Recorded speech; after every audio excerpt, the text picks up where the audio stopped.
یا رسول اللہ کون ہوگا جو جنت میں جانے سے انکار کرتا ہے؟ تو آپ نے فرمایا کہ جس نے میری اطاعت کی، میرا حکم مانا، وہ جنت میں جائے گا، اور جس نے میری نافرمانی کی اس نے جنت میں جانے سے انکار کر دیا۔ یعنی کلمہ پڑھنے کے باوجود جب میری نافرمانی کر رہا ہے تو اس نے خود سے انکار کر دیا کہ میں نے جنت میں نہیں جانا۔ تو یہ بڑا سینسٹیو مسئلہ ہے۔ یہ ایک آدھی بات اٹھانا کہ جس نے ایک دفعہ بھی کلمہ پڑھا وہ جنت میں جائے گا، پوری بات بتایا کریں کہ اس صورت میں کہ اگر اس کا خاتمہ ایمان پر ہوا اور اللہ تبارک و تعالی نے اس کے اس گناہوں کی کوئی معافی والا معاملہ کر دیا ہزاروں لاکھوں سال جہنم میں جلنے کے بعد، تب ایسی صورتحال ہوگی۔ اللہ نہ کرے کہ ایسا ہو۔ ہم تو موم بتی کے فلیم پہ بھی 1 منٹ کے لیے ہاتھ نہیں رکھ سکتے، تو یہ کہنا کہ جی پھیرا لگے گا تو پھر جنت ہی ٹوری جاؤں گے، سوچ بھی نہیں سکتے۔ اللہ تعالیٰ فرما رہا ہے سورۃ الفرقان میں کہ جہنم تھوڑی دیر رہنے کے لیے بھی بری جگہ ہے اور مستقل قیام کے لیے بھی انتہائی بری جگہ ہے۔ اللہم اجرنا من النار، آمین۔ سورۃ الاحزاب کی آیت نمبر 72 میں انسان کو ظالم اور جاہل کیوں کہا گیا جبکہ اس نے اللہ کی امانت کو اٹھایا؟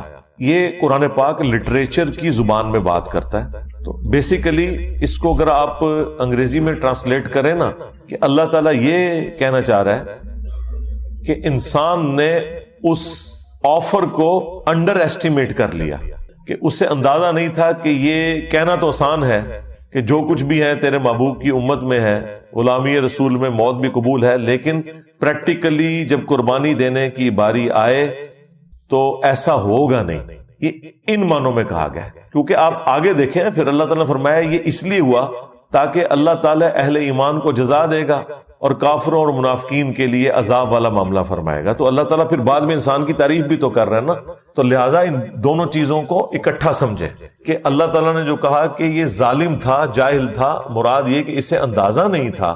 جاہل سے مراد آپ یہ سمجھ لیں جیسے جس کو کسی چیز کی سنگینی کا علم نہ ہو، اسے کہا جاتا ہے جاہل۔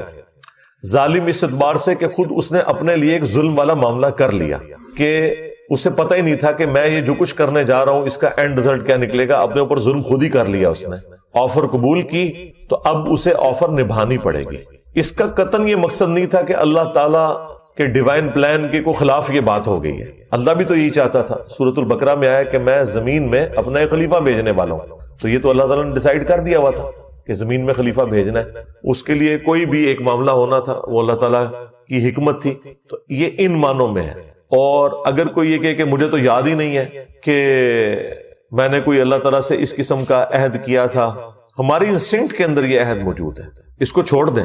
آج بھی کسی انسان کو یہ آفر کی جائے کہ تم نے چند سال کی زندگی خدا کو دینی ہے، پھر ہمیشہ کی زندگی کی کامیابیاں تمہارا مقدر ہوں گی، جس میں نہ تمہیں موت آئے گی، نہ کبھی بدحال ہوگے، نہ کبھی بوڑھے ہوگے، نہ کوئی غم پہنچے گا، حتیٰ کہ جو تم خواہش کرو گے وہ تمہیں ملے گا۔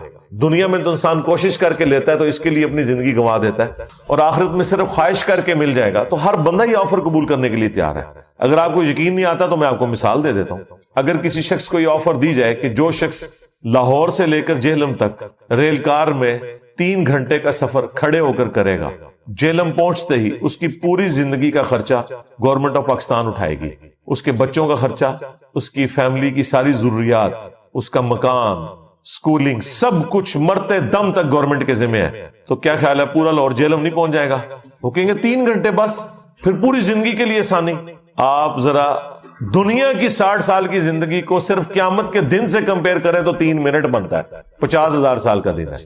جنت کی تو میں بات ہی نہیں کر رہا، وہ تو مسلم شریف میں حدیث ہے کہ جنت کی زندگی اور دنیا کی زندگی کو کمپیئر کیا جائے تو ایسے ہی ہے جیسے کوئی شخص انگلی ڈبوئے سمندر میں، سمندر کا پانی جو انگلی کے ساتھ لگے گا وہ دنیا کی زندگی ہے، اور سمندر انفینٹ آخرت کی زندگی ہے۔ مسلم شریف میں حدیث نہیں آتی کہ دنیا میں جس شخص نے مفلسی کی زندگی گزاری ہوگی لیکن حلال و حرام کی تمیز کی ہوگی، اللہ کا تابع فرمان رہا، اللہ تعالیٰ قیامت کے دن فرشتوں سے کہے گا ذرا ایک پھیرا اسے جنت کا لگواؤ نا۔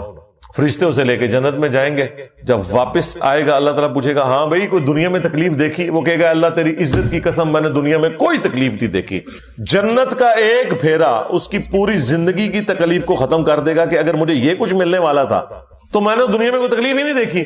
پھر اللہ تعالیٰ ایک فاسق اور فاجر شخص کو جس نے دنیا میں بڑی عیاشی کی زندگی گزاری، اللہ تعالیٰ کو رسپانس نہیں کیا، دنیا کی ہر آسائش اویلیبل تھی، اللہ تعالیٰ کہے گا ذرا اسے دوزخ کا ایک پھیرا لگواؤ، ایک پھیرا لگے گا نا، ادھر تو کہتے خیر ایک پھیرا ہی لگے گا، ایک پھیرا بھائی وہ کتنا لمبا ہوگا، اس کو تو جسٹ تھوڑی دیر کے لیے جہنم میں لے کے جب فرشتے جائیں گے اور واپس آئے گا تو اللہ تعالیٰ پوچھے گا ہاں بھائی کوئی دنیا میں سکھ دیکھا؟ وہ کہے گا تیری عزت کی قسم میں نے کوئی سکھ نہیں دنیا میں دیکھا، حالانکہ دنیا کی ساری زندگی اس نے سکھی گزاری ہوگی۔ کیوں؟ اسے وہ تکلیف دے کے اپنا وہ سکھ بھی بھول جائے گا کہ گویا وہ تو کچھ بھی نہیں تھا، یہ تو اگر یہ کچھ میرے ساتھ ہونا تھا تو میں نے کوئی سکھ نہیں کاٹا۔ یہ اتنا سینسٹیو ایشو ہے، لیکن ظاہر ہے اللہ تعالیٰ نے چیزوں کو امتحان کے ساتھ جوڑا ہوا ہے۔ پھر ذہن میں رکھیے گا، بخاری اور مسلم دونوں میں حدیث ہے کہ اللہ تعالیٰ نے جنت کو ناگوار چیزوں سے ڈھانپ دیا ہے اور دوزخ کو، جہنم کو خوشگوار چیزوں سے ڈھانپا ہوا ہے۔ وہ پنجابی میں کہتے ہیں کڑگا لگانا، خوشگوار چیز ہوگی آپ اسی کی طرف بھاگیں گے۔ جنت ناگواری کے ساتھ ہے، اس کے ارد گرد ناگوار چیز ہے۔ گرمیوں میں فجر کی نماز جماعت سے پڑھنا ناگوار چیز ہے، نیند نہیں پوری ہوتی۔ گرمیوں میں لمبے لمبے روزے رکھنا طبیعت میں ناگوار ہے۔ سردیوں میں ٹھنڈے پانی سے کیا گرم پانی سے بھی وضو کر کے نماز پڑھنا بہرحال ایک ایفرٹ تو ہے، طبیعت پہ ناگوار ہے۔ دنیا میں حلال اور حرام کی تمیز کرنا طبیعت پہ ناگوار ہے، حرام سے بچنا طبیعت پہ ناگوار ہے۔ تو اللہ تعالیٰ نے جنت کو ناگوار چیزوں سے ڈھانپ رکھا ہے اور جہنم کو خوشگوار چیزوں سے، یعنی ہر وہ چیز جو طبیعت کو بڑی اچھی لگتی ہے، آسانی سے مل بھی جاتی ہے اور نفس کی تسکین کا سما بھی ہے، وہ آپ کو جہنم میں لے جائے گی۔ تو دیکھ لیں، اسی کو سپورٹیو وہ حدیث ہے جامع ترمذی میں، ابو داؤد کے اندر، سنن نسائی کے اندر، ابن ماجہ کے اندر، کہ جب اللہ تعالیٰ نے جنت کو پیدا کیا تو حضرت جبرائیل سے کہا کہ ایک دفعہ ذرا جنت دیکھ کر آؤ۔ جب وہ دیکھ کے آئے تو اللہ تعالیٰ فرمایا ہاں بھائی جبرائیل کیا دیکھا؟ کہ یا اللہ مجھے نہیں لگتا کوئی شخص بھی ایسا ہوگا جو اپنا تن من دھن سب کچھ نہ لگا دے اس جنت کے حصول کے لیے، یہ تو ساری جنت میں جائیں گے، یہ جگہ ہی بڑی اچھی تو نے بنائی ہے۔ اللہ تعالیٰ فرمایا رکو ذرا صبر کرو۔ ہاں، اللہ تعالیٰ نے جنت کو ناگوار چیزوں سے ڈھانپ دیا، حلال اور حرام کی تمیز، شریعت کی پابندی کی تکلیف، سب کچھ۔ مومن کو تو روزانہ مرنا پڑتا ہے، سیدھی سی بات ہے، روزانہ جینا پڑتا ہے۔ احمد النبی علیہ السلام نے فرمایا صحیح مسلم کی حدیث کہ دنیا مومن کے لیے قید خانہ ہے اور کافر کے لیے جنت ہے۔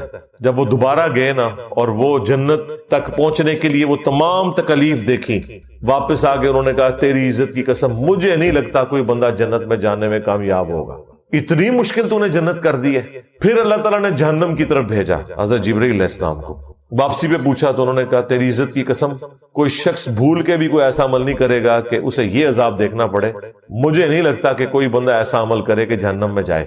پھر اللہ تعالیٰ نے جہنم کو خوشگوار شہوات سے ڈھانپ دیا، ہر اٹریکٹفل چیز اس کے ساتھ ڈھانپ دیا۔ جب وہ دیکھ کے واپس آئے نا، پھر اللہ تعالیٰ نے پوچھا کہ اب جبرائیل سنا، انہوں نے کہا یا اللہ مجھے نہیں لگتا کوئی بندہ جہنم میں جانے سے بچ سکے، کیونکہ تو نے اس کو اتنا خوشنما بنا دیا ہے کہ اس امتحان میں شاید ہی کوئی کامیاب ہوگا، ادروائز سب کے سب جہنم میں ہی گریں گے۔ لیکن یہ حیران کن بات ہے، دنیا میں جتنے اعمال آپ کو جہنم میں لے جانے والے ہیں نا، جتنی خواہشات جہنم میں لے جانے والی ہیں، یہ ساری خواہشات جنت میں انعام کے طور پر ملنے والی ہیں۔ کتنی حیران کن بات ہے کہ دنیا میں یہ چیزیں جہنم میں جانے کا سبب ہے، آخرت میں جنت میں انعام میں یہ چیزیں ملنے والی ہیں۔ مرد کے لیے کیا سونے چاندی کے کنگن نہیں قرآن میں آیا؟ ریشمی لباس، یہاں تو 4 عورتوں کی اجازت، وہاں تو کتنی عورتیں، ان کی تفصیلات طارق جمیل صاحب سے پوچھیں۔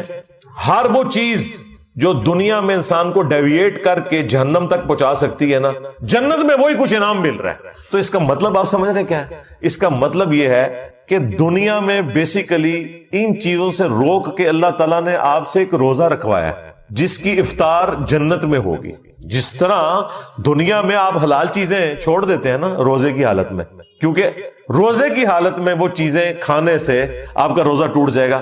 روزہ دار کے لیے کھانا کھانا، پانی پینا حرام ہے، افطار کے بعد وہ کر سکتا ہے۔ تو لہٰذا دنیا میں جو آپ کو نعمتیں جن سے اللہ تعالیٰ نے روکا ہوا ہے، یا اس کے اوپر کوئی قدغن لگائی ہوئی ہے یا پابندی لگوائی ہوئی ہے، وہ جنت میں اللہ تعالیٰ نے اٹھا لینی ہے اور وہی آپ کے لیے انعام دیا۔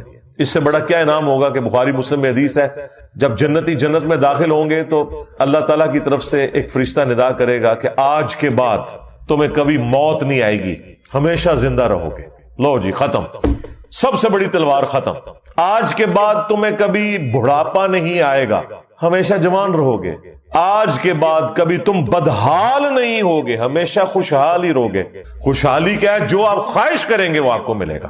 اور چوتھی چیز فرمائی, آج کے بعد اللہ کبھی بھی تم سے ناراض نہیں ہوگا, ہمیشہ راضی رہے گا. یعنی جنت میں آپ جو مرضی کریں, اللہ کی نافرمانی نہیں ہوگی. کتنی بڑی نعمت ہے.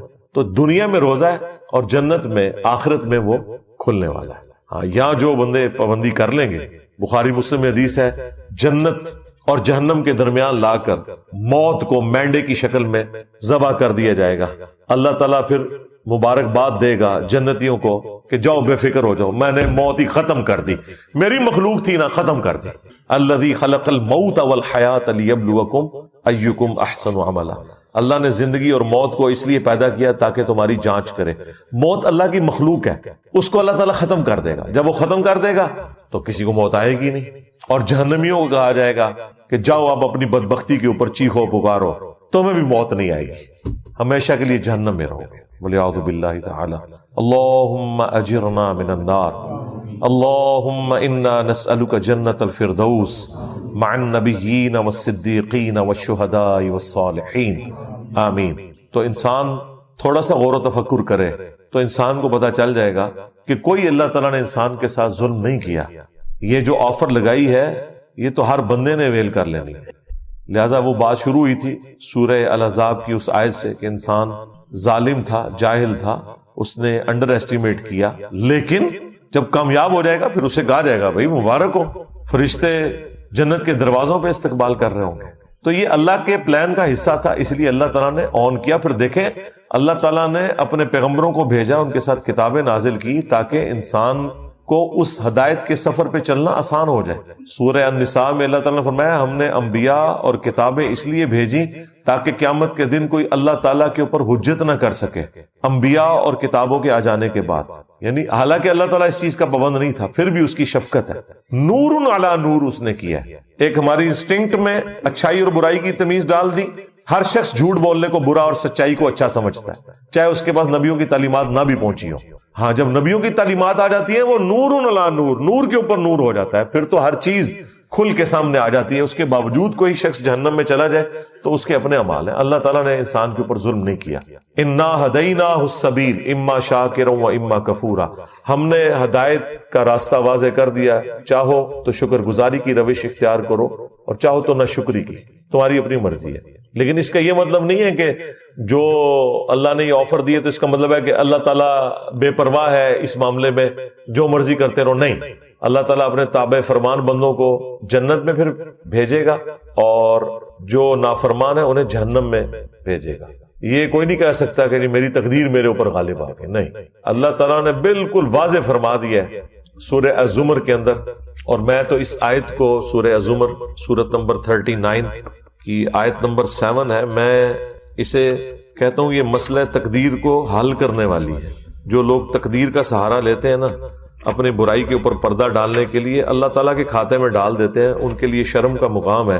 اللہ تعالیٰ نے کس طرح قرآن پاک میں آیات کھول کے بیان کی ہیں. سورہ الزمر سورت نمبر 39 آیت نمبر 7, ان تکفروا فإن اللہ غنی عنکم, اگر تم کفر کی روش اختیار کرو گے, ناشکری کرو گے, تو جان لو بے شک اللہ تعالیٰ بے پرواہ ہے تم سے. یہ نہیں ہوگا کہ تمہاری ناشکری کرنے سے, تمہاری نافرمانی کرنے سے, تمہارے بے نمازی رہنے سے کوئی اللہ تعالیٰ کو نقصان ہو رہا ہے, کوئی اس کی کوئی کوالٹیز میں کوئی نقص آ جائے گا. نہیں, وَلَا يَرْضَى لِعِبَادِهِ الْكُفْرَ, لیکن یاد رکھنا اللہ اپنے بندوں سے کفر کے لیے راضی نہیں ہے. اگرچہ اس نے کھلی چھٹی دی ہوئی ہے, وہ تو بے پرواہ ہے لیکن راضی نہیں ہوگا. وَإِن تَشْكُرُوا يَرْضَهُ لَكُمْ, اور اگر تم شکر گزاری کی روش اختیار کرو گے پھر ہی وہ تم سے راضی ہوگا, اسی میں وہ تم سے راضی ہے. لہذا یہ جو ہم کہتے ہیں نا اللہ کو کوئی پرواہ نہیں ہے, مراد یہ نہیں کہ جو مرضی کرتے رہو, مراد یہ کہ اللہ کو فرق نہیں پڑے گا لیکن تسی مارے گئے. کہتے ہیں جی اللہ نو ساڑیاں نمازاں چاہیے, بھئی اللہ کو نہیں چاہیے, تمہیں چاہیے نمازیں. اللہ نے تو کہہ دیا مجھے فرق نہیں پڑتا, لیکن تو گیا اگر تو میرا نافرمان ہوا. اور اس سے یہ بات بھی کلیئر ہوئی کہ جو یہ اکثر جملہ بولا جاتا ہے نا کہ دنیا میں جتنے بھی کام ہو رہے ہیں یہ اللہ کی مرضی سے ہو رہے ہیں, یہ بالکل غلط جملہ ہے.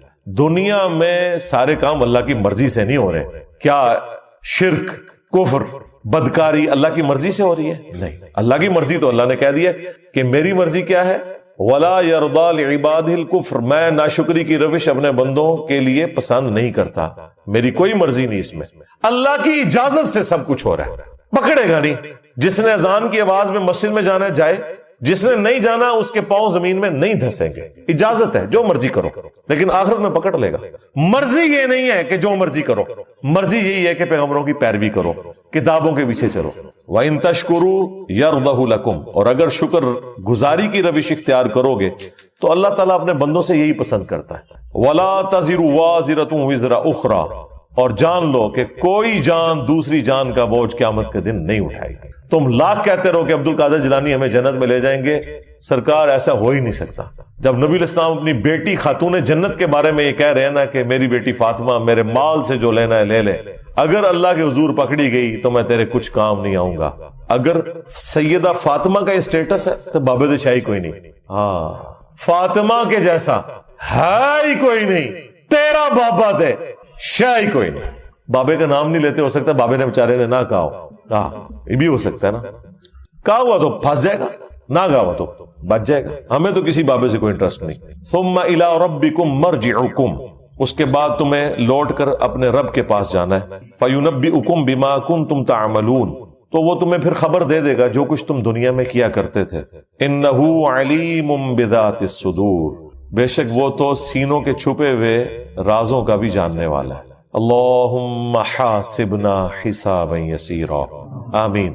گرفت پہ آ جائے تو وہ سورہ المومن میں آئے کہ وہ آنکھوں کی خیانت کو بھی جانتا ہے۔ آنکھ سے بھی کسی نے کوئی خیانت کی ہے، بدنگاہی کی ہے، یا اس کے ذریعے کسی کو نقصان پہنچانے کی کوشش کی ہے، وہ اللہ تعالیٰ اس کو بھی جاننے والا ہے، والعیاذ باللہ تعالیٰ۔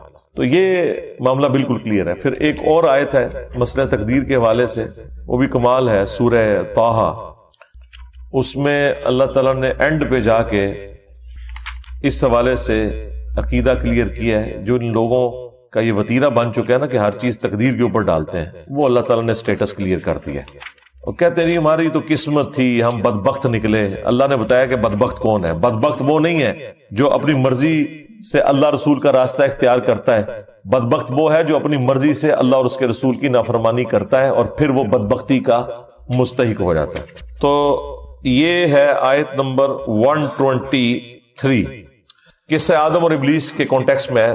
قال اهبطا منها جميعا، اللہ تعالیٰ نے آدم اور حوا سے فرمایا ہے کہ تم اب سب کے سب زمین پر اتر جاؤ۔ سب کے سب سے مراد ہے کہ تم بھی اور تمہاری اولاد جو ہونے والی ہے۔ بعضکم لبعض عدو، تم میں سے بعض کا دشمن ہوگا، ظاہر ہے شیاطین بھی دشمن، انسان بھی انسانوں کے دشمن، یہ سارا معاملہ چلے گا۔ لیکن ایک بات یاد رکھنا، فَإِمَّا يَأْتِيَنَّكُم مِّنِّي هُدًى، اب جب کبھی بھی میری طرف سے کوئی ہدایت کی کتاب آئے گی نا تمہاری طرف، فَمَنِ اتَّبَعَ هُدَايَ، تو جو کوئی بھی پھر ہدایت کی کتاب کی پیروی کرے گا، فَلَا يَضِلُّ وَلَا يَشْقَى، تو نہ وہ کبھی گمراہ ہوگا اور نہ بدبخت ہوگا۔ یہ دیکھ لیں، اللہ تعالیٰ فرما رہا ہے جو کتابوں کی انبیاء کی پیروی کرے گا نہ وہ بدبخت ہوگا نہ گمراہ ہوگا۔ اس کو وائس ورثہ کر لیں، جو اپنی مرضی سے کتابوں کا انبیاء کا نافرمان ہوگا وہ خود بدبختی کمائے گا، وہ خود گمراہ ہو رہا ہوگا۔ تو یہ ویسے ہی لوگ آ کے بڑے بولے بن کے پوچھ رہے ہوتے ہیں نا ہم سے، او جی اگر ہماری تقدیر میں پہلے ہی لکھا ہوا ہے، تیری تقدیر واقعی لکھی ہے بدبختہ۔ ہاں آج اگر گورنمنٹ اناؤنسمنٹ کرے نا کہ فجر کی نماز جو جماعت سے پڑھے گا فی فجر کی نماز $1000 دیے جائیں گے اسے، سب تو بڑا بدبخت لے آؤ، وہ بھی بدبخت نہیں ہوئے گا۔ اپنی مرضی سے سب کچھ کر رہا ہوتا ہے انسان، خام خواہ وہ تقدیر کا سہارا لے رہا ہوتا ہے، اپنے آپ کو سیٹسفائی کرنے کے لیے کبوتر کی طرح آنکھیں بند کر لیتا ہے۔ ایسا بالکل نہیں ہوتا، ایسا تو نہیں ہوتا، ایسا تو نہیں ہوتا۔ یہ پتا ہوتا ہے کہ ایسا نہیں ہوتا۔ اپنے دنیاوی معاملات کے اندر کوئی شخص بھی تقدیر کے اوپر معاملات کو نہیں ڈالتا۔ جیسے ہی دین پہ چلنے کی باری آتی ہے تو کبھی تقدیر غالب آ جاتی ہے، کبھی کوئی اور مسئلہ غالب آ جاتا ہے، پھر کہتے ہیں دعا کرو جی اللہ تعالیٰ توفیق دے، بے توفیق کیا تم تو توفیق ملنی نہیں، کوشش کرو پھر دعا کوئی فائدہ دے گی۔ ادروائز اگر کوئی شخص خود بدبختی پہ اترا ہوا ہے اسے تو پیغمبر کی دعا کوئی نفع نہیں دے سکتی اگر کوئی شخص خود سویا ہوا ہے۔ ہاں انک لا تہدی من احببت ولکن اللہ یہدی من یشاء، اے نبی جس سے تم محبت کرتے ہو تم اسے ہدایت نہیں دے سکتے، اللہ جسے چاہتا ہے ہدایت دیتا ہے، اور اسے بہتر پتہ ہے کس کو ہدایت دینی ہے، کس کو دینی ہے؟ والذین جاہدوا فینا لنہدینہم سبلنا، جو لوگ ہماری راہ میں کوشش کرتے ہیں ہم ان کے لیے اپنی راہیں کھول دیتے ہیں۔ جو بدبختی پہ اترا ہوا ہے بھائی، اس کو قرآن و سنت سے کیا لینا دینا؟ جو سیریس ہوگا وہ پہنچ جائے گا۔ مولا علی علیہ السلام کہتے ہیں کہ ایک دن میں نے رسول اللہ سے پوچھا، صحیح بخاری مسلم دونوں میں حدیث ہے، اور یہ مسئلہ تقدیر کے حوالے سے بڑی اسٹانشنگ حدیث ہے کہ یا رسول اللہ، اگر اللہ کی تقدیر میں جنتیوں کا جنت میں جانا، جہنمیوں کا جہنم میں جانا لکھ ہی دیا گیا ہے، تو پھر ہم عمل کیوں کرتے ہیں؟ لو جی، دنیا میں اگر کوئی سب سے امپورٹنٹ کوسچن ہے نا جو ہر انسان پوچھتا ہے، وہ مولا علی نے 8 سے 1400 سال پہلے پوچھ کے تہاڈی منجی ٹھکوا دیتی۔ بدبختو، نافرمانو، اب کھل کے سوال کیا۔ اچھا، حضور نے اب جو جواب دیا وہ کمال ہے، ویل لیفٹ بھی کیا ہے اور جواب بھی دیا ہے بڑے احسن انداز میں۔ آپ نے فرمایا کہ تم عمل کرتے رہو، جنتیوں کے لیے جنت والے عمل آسان ہو جائیں گے، جہنمیوں کے لیے جہنم والے عمل آسان ہو جائیں گے۔ اب دیکھیں کتنا بڑا چھکا مارا ہے، یعنی جو شخص الٹے کام کر رہا ہے اسے اب کسی سے پوچھنے کی ضرورت نہیں، واقعی جہنمی ہے تو، اور جو کوشش کر رہا ہے اب اسے کسی سے پوچھنے کی ضرورت نہیں، انشاءاللہ وہ جنتی ہے، جبھی وہ جنت کے راستے پہ چل نکلا۔ اچھا، نبی الاسلام نے جب یہ بات کی، ساتھ پھر آپ نے قرآن کی آیت پڑھی، فَأَمَّا مَنْ أَعْطَى وَاتَّقَى وَصَدَّقَ بِالْحُسْنَى فَسَنُيَسِّرُهُ لِلْيُسْرَى، جس نے عطا کی روش اختیار کی، فیاضی کی روش اختیار کی، غریبوں کا خیال رکھا، شکر گزاری کی روش اختیار کی، وَصَدَّقَ بِالْحُسْنَى، اور ہر اچھی بات کی تصدیق کی۔ جب جب اسے پتا چلتا رہا نا کہ یہ بات یوں ہے تو فوراً اس پہ عمل کیا۔ پھر اس نے نہیں دیکھا کہ میرے بزرگ بابے کیا کرتے تھے، اسے پتا چلا بخاری مسلم میں نماز کا طریقہ یہ لکھا ہے، اس نے رفع الیدین شروع کر دیا۔ اسے پتا چل گیا قرآن میں توحید یہ بیان ہوئی ہے، اس نے پھر واقعی عقیدہ ایاک نعبد و ایاک نستعین کے مطابق رکھ لیا، تو اس کے لیے پھر آخرت کی منازل آسان ہوتی جائیں گی۔ وَأَمَّا مَن بَخِلَ وَاسْتَغْنَى وَكَذَّبَ بِالْحُسْنَى، جس نے بخل کنجوسی کی روش اختیار کی اور بے پرواہ رہا اور جو اچھی بات تھی اس کا انکار کرتا رہا، تو اس کے لیے پھر اب آنے والی منازل مشکل ہوتی چلی جائیں گی۔ یہ حدیث بخاری اور مسلم کی مسئلہ تقدیر کو بالکل حل کرتی ہے، لہذا کبوتر کی طرح آنکھیں بند کرنا بند کر دو۔ ہاں بالکل، قرآن اپنے مقدمے میں واضح ہے میرے بھائی، قرآن کا مقدمہ، پیغمبروں کا مقدمہ اس کے اوپر کھڑا ہے کہ انسان کو اللہ نے اختیار دیا ہوا ہے۔ اگر اختیار نہیں دیا ہوا تو پیغمبر کیوں آئے ہیں ادھر؟ اسی لیے آئے نا کہ اختیار دیا گیا ہے، یہ حق کا راستہ ہے، یہ باطل کا راستہ ہے۔ ہاں، جو چیزیں ہماری تقدیر سے متعلق ہے نا، ان کے بارے میں ہم سے سوال بھی نہیں ہونا۔ کسی شخص سے نہیں پوچھا جائے گا تو لاہور میں کیوں پیدا ہوا، تو ایتھوپیا میں کیوں پیدا ہوا، تو امریکہ میں کیوں پیدا ہوا، تیرے ماں باپ فلاں کیوں تھے، تیرے چہرے کی رنگت یوں کیوں تھی، تیری آنکھوں کا رنگ کیوں، یہ ساری چیزیں تقدیر ہیں۔ آپ سے یہ نہیں پوچھا جائے گا، آپ سے وہ پوچھا جائے گا جس کا اللہ نے آپ کو اختیار دے دیے، اور آپ اس کے مطابق اگر نہیں چلیں گے پکڑ ہو جائے گی۔ سمپل، بھی بولے بن کے پوچھتے رہتے ہیں کہ او جی پہلے قسمت ہی لکھے ہے، پھر کتوں کرنا ہے جی، اندازہ کرے۔ تو جو پھر یوں ہے نا، اس کو پھر یہی جواب دینا چاہیے، تیری قسمت میں یہی کچھ لکھا ہوا ہے۔ باقی وہ جو حدیث ہے نا بخاری مسلم میں کہ بعض لوگ جنتیوں والے کام کرتے رہتے ہیں اور ایک بالشت رہ جاتے ہیں جنت سے، ان پہ تقدیر غالب آ جاتی ہے، وہ جہنم میں چلا جاتا ہے، والعیاذ باللہ تعالی۔ تو لوگ کہتے ہیں جی کیا فائدہ جی، پھر پوری زندگی اگر یہی ہونا تھا اینڈ پہ۔ اور بھائی وہ جو تقدیر غالب آئی ہے وہ کس کے لیے آئی ہے؟ جو شخص منافقت کی زندگی گزار رہا تھا، لبادہ اس نے اڑا ہوا تھا، وہ حقیقتاً نیک نہیں تھا۔ یہ نہیں ہے کہ ایک بندے نے پوری نیک نیتی کے ساتھ اچھے عقائد اپنائے اور دین پہ عمل کیا، اب اس کے اوپر تقدیر غالب آ جائے گی۔ نہیں، ایسا نہیں ہوگا، بالکل نہیں ہوگا۔ دنیا میں ہو سکتا ہے کہ کوئی شخص محنت کرے اور اس کی محنت ضائع جائے، کیونکہ دنیا کو اللہ نے ابتلا کے قانون پہ بنایا ہے، آزمائش کے قانون پہ۔ وَلَنَبْلُوَنَّكُمْ بِشَيْءٍ مِّنَ الْخَوْفِ وَالْجُوعِ وَنَقْصٍ مِّنَ الْأَمْوَالِ وَالْأَنفُسِ وَالثَّمَرَاتِ، ضرور آزمائیں گے، خوف کے ذریعے، بھوک کے ذریعے، جان اور مال میں نقص کے ذریعے۔ یہ دنیا میں ہوگا۔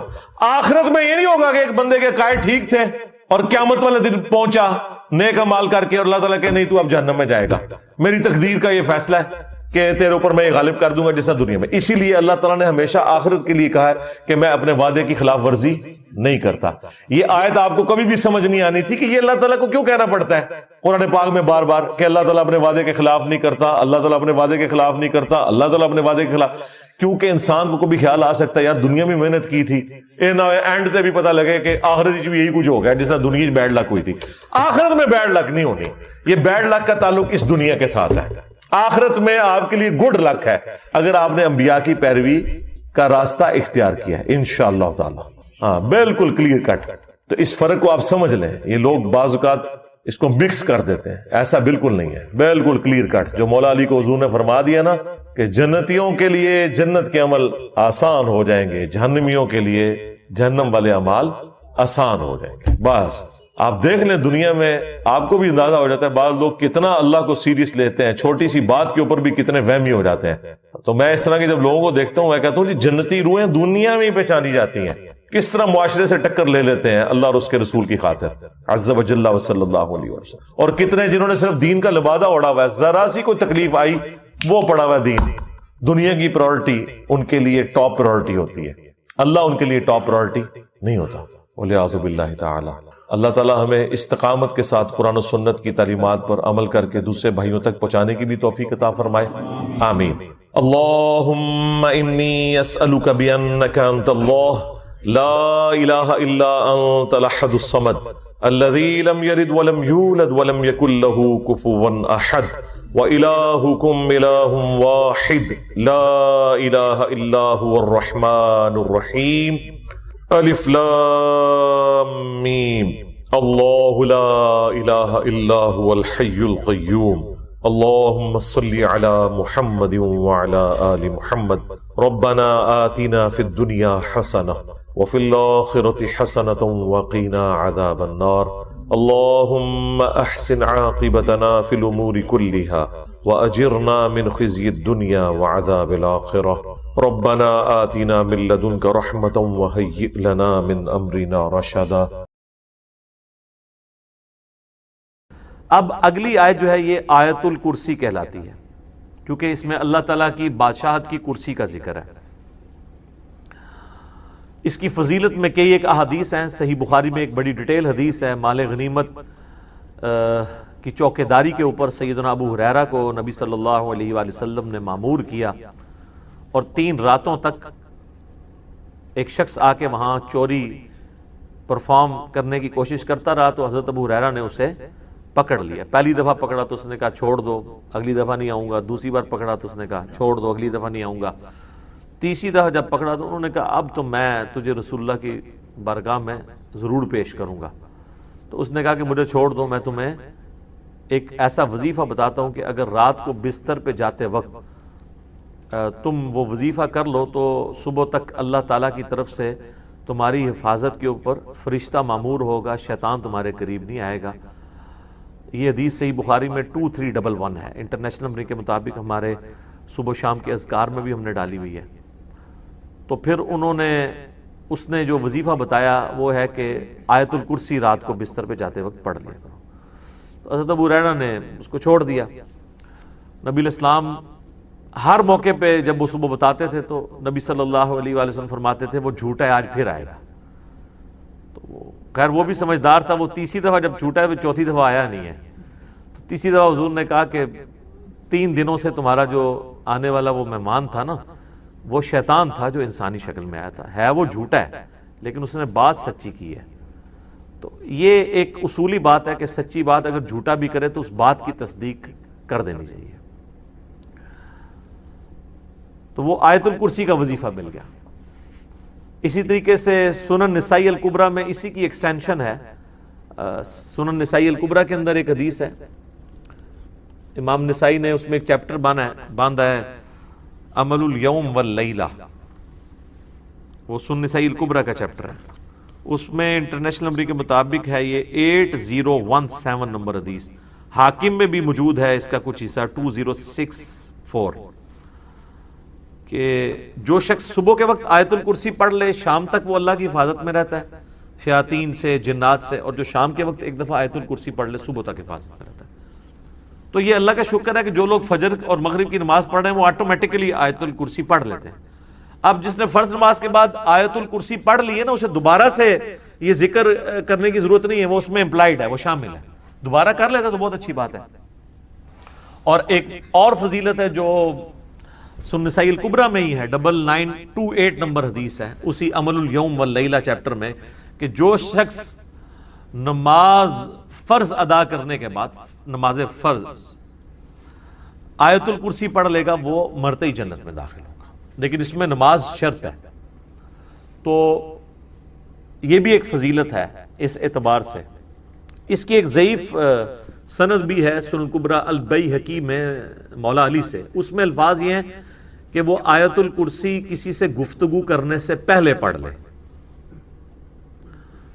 لیکن جو سنن نسائی الکبریٰ میں صحیح سند ہے اس میں یہ الفاظ نہیں ہے۔ لیکن اس طرح کی جو ضعیف روایتیں ہیں نا، جب صحیح احادیث کو سپورٹ کر رہی ہوں نا تو اسی کو فالو کرنا چاہیے، کوشش یہی کرنی چاہیے کہ بغیر گفتگو کیے سلام پھیرتے ہی آیت الکرسی پڑھ لی جائے۔ البتہ اگر کوئی گفتگو کر بھی لیتا ہے تب بھی فضیلت مل جائے گی، کیونکہ جو صحیح حدیث میں اس طرح کے الفاظ موجود نہیں ہیں۔ تو یہ 3 بڑے بڑے فضائل ہیں، باقی میں نے قرآن حکیم کی صورتوں کے فضائل کے اوپر ڈیٹیل لیکچر ریکارڈ کروا دیا ہوا ہے، مسئلہ نمبر 112 ABC، جسے شوق ہے تو وہ دیکھ سکتا ہے۔ اللہ لا الہ الا ہو، اللہ ہی ہے وہ کہ نہیں ہے کوئی معبود سوائے اس کے۔ الحی القیوم، وہ خود سے زندہ ہے اور باقی سب کو قائم اسی نے رکھا ہوا ہے، سب کو زندہ رکھنے والا وہ ہے، باقیوں کی زندگی اس سے مستعار ہے، اس کی زندگی حقیقی ہے، اپنی ہے۔ لا تأخذہ سنۃ ولا نوم، اور اس کی زندگی اتنی کامل ہے کہ نہ تو اسے اونگ آتی ہے اور نہ نیند۔ ہماری زندگی آپ دیکھ لیں ناقص ہے، ہم 24 گھنٹے کے اندر ایک دفعہ ضرور مر جاتے ہیں۔ موت نیند کی بہن ہے نا، اسی لیے آپ دیکھیں آپ کو جو رات کو سونے کی دعا سکھائی گئی ہے صحیح بخاری میں، اللہم بسمک اموت و احیا، اور اللہم باسمک اموت و احیا، دونوں الفاظ درست ہیں، تیرے نام سے زندہ ہوتا ہوں اور مرتا ہوں۔ اور صحیح بخاری میں جو صبح اٹھنے کی دعا ہے وہ تو ہے ہی ہے، اس میں تو ڈائریکٹ کلیئر ہو گیا۔ یہاں تو پھر بھی کوئی کہہ سکتا ہے کہ ایمبیگوٹی ہے کہ یہ اس نیند کا بھی ذکر نہیں ہے، لیکن اس میں تو واضح ذکر ہے، الحمدللہ الذی احیانی بعد ما اماتنی، یا احیانا بعد ما اماتنا، جمع کے سیغے سے ہو، وَإِلَيْهِ النُّشُورُ، تمام تعریفیں اس ذات کے لیے جس نے ہمیں مرنے کے بعد دوبارہ زندہ کر لیا۔ پھر سورہ الزمر میں بھی آتا ہے کہ اللہ تعالیٰ ہی ہے جو رات کو جب تم سوتے ہو تو تمہارے نفس کو قبض کر لیتا ہے، پھر جس کو اپنے پاس رکھنا ہوتا ہے اسے روک لیتا ہے، جس کی باقی ہوتی ہے اس کو دوبارہ واپس بھیج دیتا ہے۔ تو نیند بھی موت کی ایک فارم ہے۔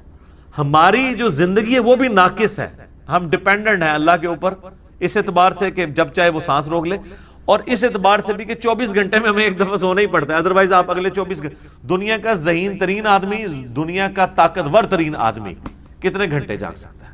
یہ بزرگ جو جاگتے رہے ہیں نا 1-1 سال یا 2-2 سال، کہانیاں نے، کوئی نہیں اٹھ جاگتے، جس کو ہے نا اس کو لے کے جاگ کے بتائے کوئی، اور کہتے ہیں جناب 3 سال تک کھایا پیا نہیں ہے۔ اس کے ساتھ اس کہانی کو کمپلیٹ کیا کریں، ساتھ یہ بھی کہا کریں کہ نہ کھادا پیتا نہ پیشاب کیتا، کیونکہ اگر کھایا پیا نہیں ہے تو پیشاب تو کھانے پینے کے ساتھ ہے نا، آپ کھانا پینا چھوڑ دیں پیشاب ختم ہو جائے گا۔ یہ ساتھ کیوں نہیں کہتے ہیں کہ 3 سال تک پیشاب بھی نہیں کیا، اور پھر اس طرح کا بندہ لے کے آنا ہے، اس کا جو ہم کریں گے نا وہ ہماری ویڈیوز میں ریکارڈ ہے، آج چھوڑ دیں۔ لہو ما فی السماوات و ما فی الارض۔ اچھا دوسرا ہے نیند نہیں آئے گی اور اس سے اونگ بھی نہیں آتی، یعنی اتنی کامل زندگی ہے کہ ایک لمحے کے لیے بھی جھٹکا نہیں آتا۔ لہو ما فی السماوات و ما فی الارض، اسی کے لیے ہے آسمانوں اور زمین کی بادشاہی۔ اچھا آسمان ہمیشہ جمع کے سیغے کے ساتھ آتے ہیں، زمین سنگولر کے سیغے کے ساتھ، سوائے ایک پارہ نمبر 28 کے اندر کہ اللہ نے 7 آسمان پیدا کیے اور اس کے مثل زمینیں بھی، چونکہ یہ اللہ تعالیٰ کی طرف سے ایک میریکل پلانٹ ہے روئے ارض، زندگی ابھی تک یہیں پہ دریافت ہوئی ہے جس زندگی کو ہم جانتے ہیں، اس لیے اللہ تعالیٰ اسپیشلی اس کا ذکر کرتا ہے۔ تو قرآن میں جب بھی آئے نا کہ آسمانوں اور زمین کی بادشاہ، تو اس سے مراد پوری کائنات۔ من ذا الذی یشفع عندہ الا باذنہ، کس کی جرأت ہے کہ اللہ کے حضور کسی کی شفاعت اور سفارش کر سکے سوائے اس کے اذن کے؟ ظاہر ہے کسی کی جرأت نہیں ہے۔ دنیا میں سفارش یہ ہوتی ہے کہ کسی شریف آدمی کو پکڑ کے پولیس لے گئی ہے تو ایک وہاں کا بڑا آدمی جا کے سفارش کرتا ہے کہ جی آپ کو غلط فہمی ہوئی ہے، میں اسے شروع سے جانتا ہوں، بڑا شریف آدمی ہے۔ اب اللہ کو اس طرح کی سفارش تو کوئی نہیں کر سکتا کہ یا اللہ آپ کو غلط فہمی ہوئی ہے، بندہ غلط پکڑ لیا آپ نے، نہیں، ایسے تو ہو ہی نہیں سکتا۔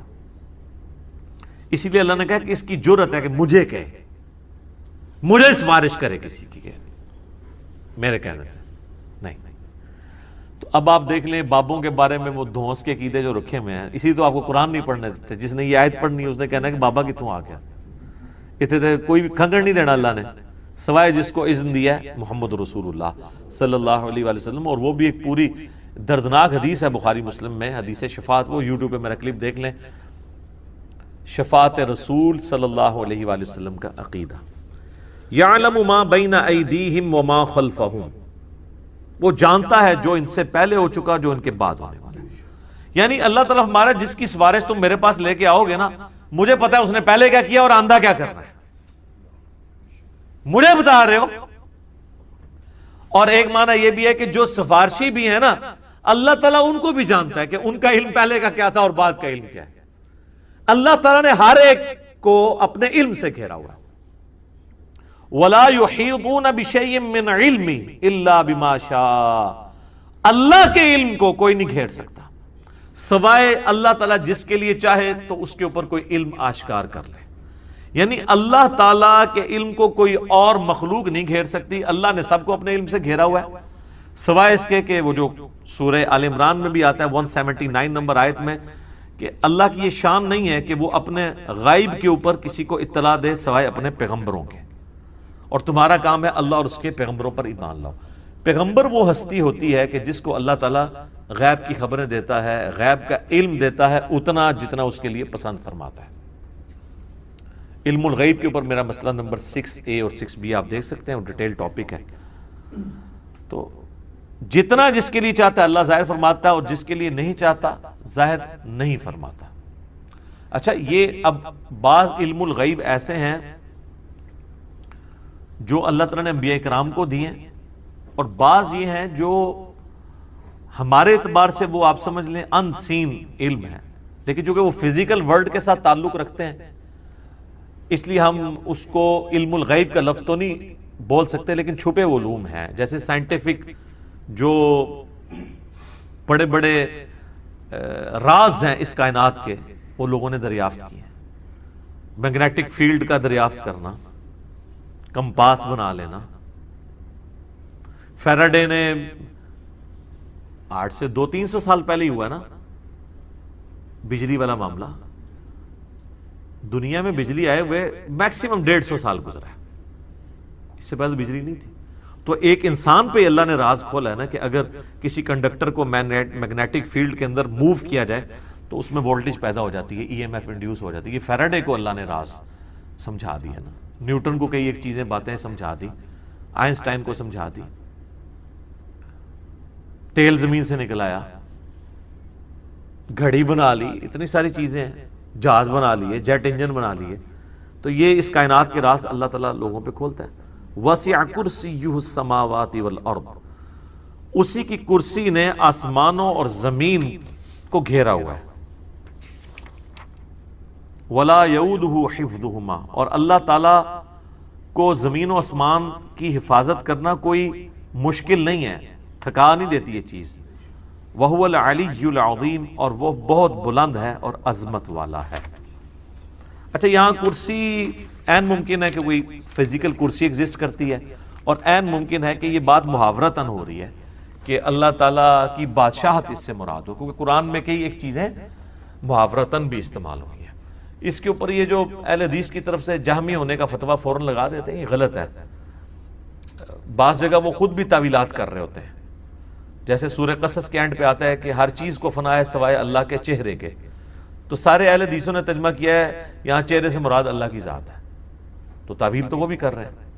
یا قیامت والے دن اللہ کے سائے کے سوا کوئی اور سایہ نہیں ہوگا، 7 لوگ اس سائے کے نیچے ہوں گے، بخاری مسلم میں آتا ہے، تو وہاں اہل حدیث بھی کہتے ہیں یہاں مراد عرش کا سایہ، اللہ کا سایہ مراد نہیں۔ تو اس طریقے سے اگر کوئی تعویل کرتا ہے اس طرح کے معاملات میں، جہاں پہ ممکن ہو، جہاں پہ ممکن نہ ہو وہاں پہ نہیں کرنی چاہیے۔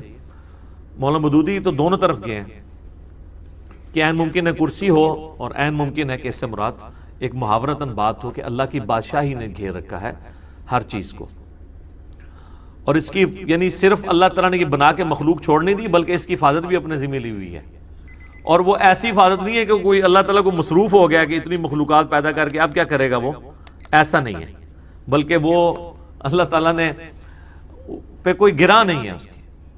وہ تو سورۃ الانعام میں ہے کہ زمین کی گہرائیوں میں کوئی دانہ نہیں پھوٹتا، نہ زمین کے اوپر نہ سمندروں میں کوئی پتا بھی گرتا ہے مگر اس کے علم سے، اور اتنا کامل علم ہے کہ اللہ نے یہ سب کچھ ہونے سے پہلے لوح محفوظ میں لکھ لیا ہے۔ تو ایک ڈیٹیل طلب ٹاپک ہے۔ وَهُوَ الْعَلِيُّ الْعَظِيمُ، اور وہ بلند ہے اور عظمت والا ہے۔ اب یہاں پہ ایک اللہ کا نام بھی آ گیا علی،